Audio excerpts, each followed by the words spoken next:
I just got back from picking up this bike off of Facebook Marketplace. I don't even know what the frame of this bike is, but the reason I bought this bike was because of the fork. This is a Kona Project 2 fork. It's a 26-inch fork with a 1 1/8 thick steer that is threadless, and I'm going to be putting it on this GT Avalanche right here. A lot of people in my last video were commenting that they hate the fork, and I also hate the fork, so I've been looking for a sweet rigid fork for a really long time now. And I got a really good deal on this bike here. This whole entire bike was $120, and I feel like this fork alone was kind of worth that asking price. So before Katie gets dinner ready, which is probably going to be, I don't even have a watch on, it's probably going to be about 10-15 minutes. I want to get this fork off, kind of look at it a little bit closer, and then hopefully tonight we can put it on the GT Avalanche, see what it looks like. This is going to be a really quick video, just kind of swapping the forks, but it's going to make a huge difference on how this bike looks. All right, let's get this fork off of here. Should be pretty easy.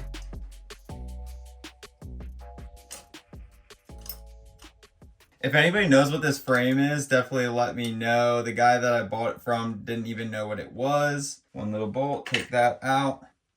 Pop that off now. Let's tap it a little bit.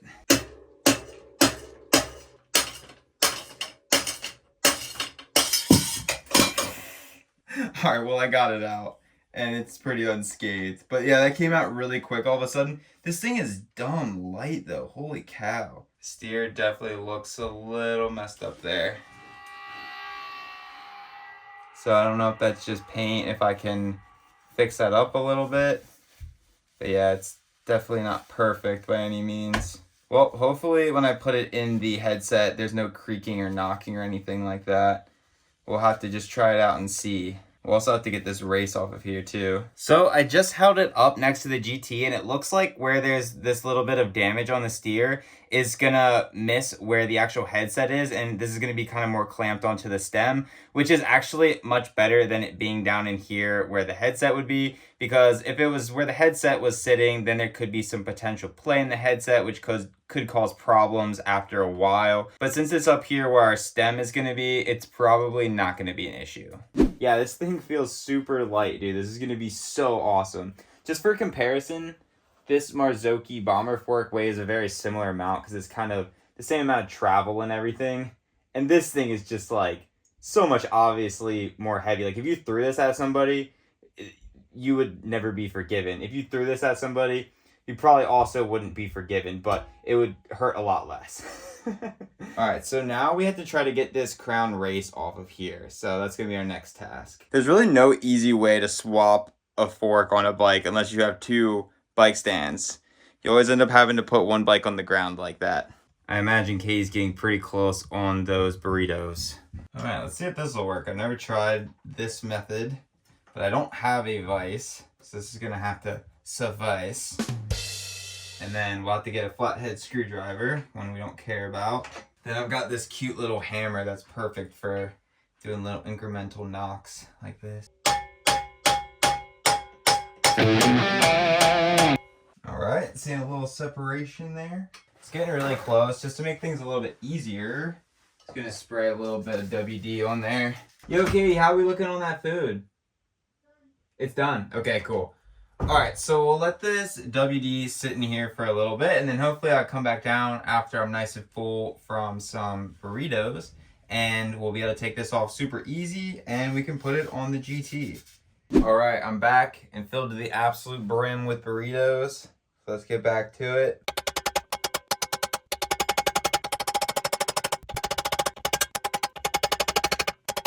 All right, there we go. So it might be a little hard to see in there, but it looks like there's a little bit of rust inside the steer tube. So I'm probably gonna wait to put it on the bike until tomorrow. It's dark outside and raining right now, so I'd like to actually go outside and clean it up and kind of get some different lubricants and stuff in there to protect it. So let's switch over to tomorrow and continue the build. All right, so I'm gonna try to make a little cleaning device to clean out the inside of the steer with these two toothbrushes here and this long stick. So you'll see what I'm talking about here in a second. All right, so we're gonna put them back to back, tape them up, connect them to the stick.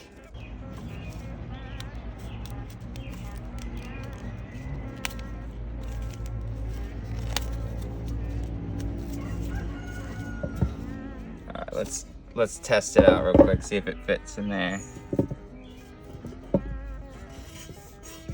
Yeah, that fits really good. Sick. So what we're gonna be doing is taking this MO94, which is pretty similar to WD-40.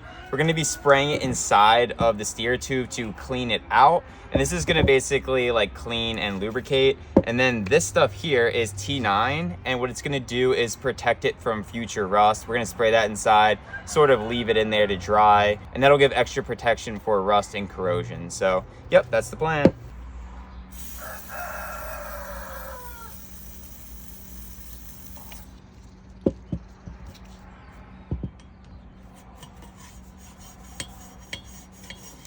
This would be a great time to tell you guys to like the video and subscribe to the channel. I have a whole video where I completely restored this 1992 GT Avalanche, so definitely go and check that out. I got this thing from basically its original condition that hasn't been touched in 20 years, and I completely did everything to restore the frame, all new, not all new parts, but a lot of new parts, new retro parts. Also went to a bike stop, swap, and save, and got a bunch of cool parts to put on it.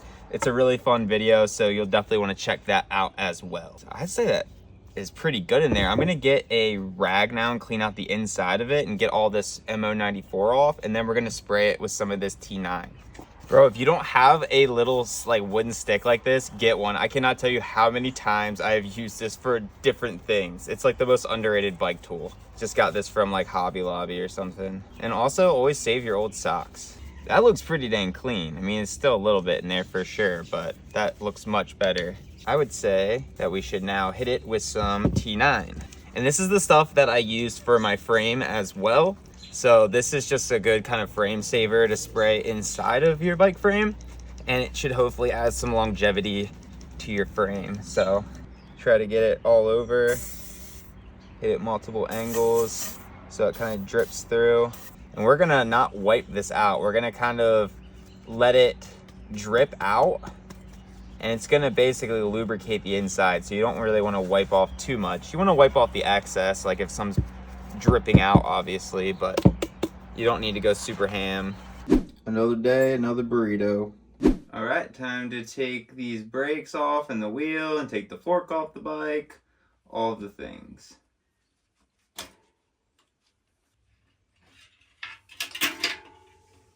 And then we want to hold the fork so that it doesn't slide down and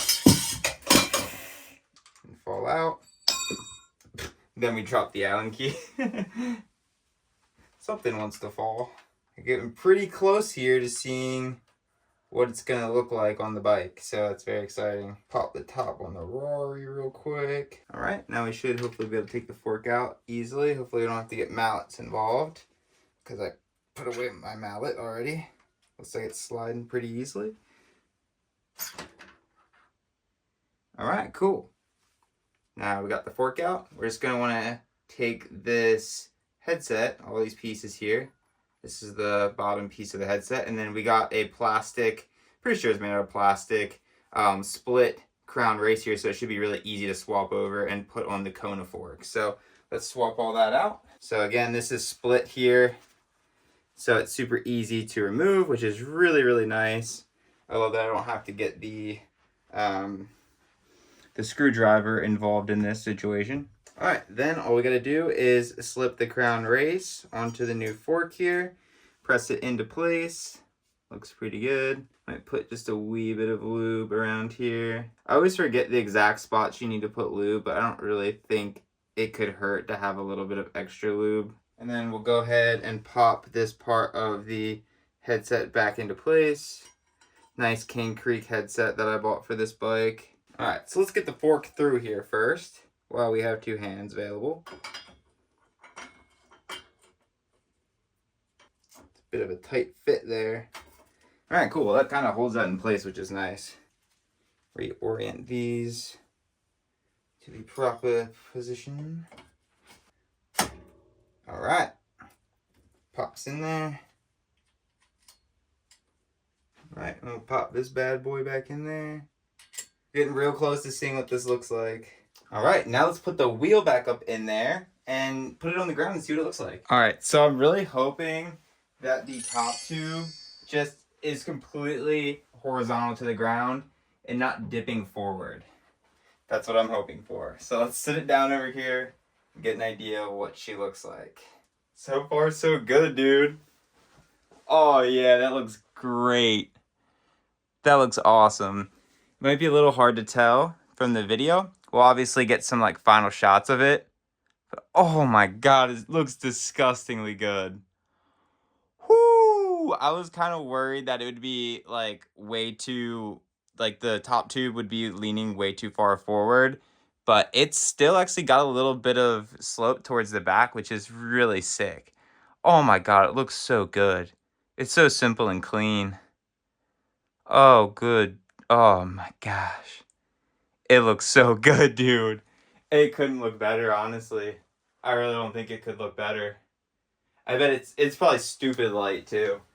Definitely lighter in the front. The back still feels pretty heavy, to be honest. But, oh, dude. Oh, man. Shoo! Oh my gosh, it's Oshkosh Bagosh. That just looks so freaking good, bro. I'm so glad I got these forks.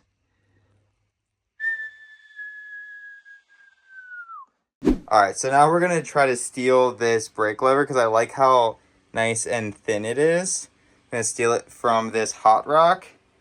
And then we're going to probably put the V-brakes from this no-name bike on here.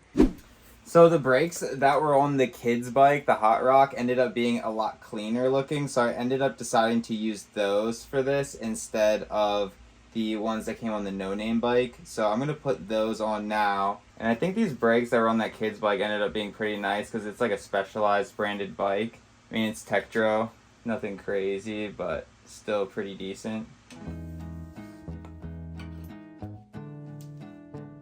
I decided not to put the brake booster back on just because I want it to look as clean and simple as possible for right now, because I'm planning on maybe putting a rack up here at some point. So for right now, we're just going to leave it simple. We can always put it on later if we really decide we want it, but for now, I think less is more. I kind of like less is more on bikes too, to be honest. I feel like sometimes you start adding too much stuff, too much bling, it starts to detract from the important stuff like the frame. The frame on this bike is definitely where your attention's going to be drawn, so I kind of like to keep it that way. Sick. Oh yeah, it's so clean, dude. Just the front end just looks so much more tidy now. And yeah, I am just that much more in love with this bike now. I just think it looks absolutely amazing.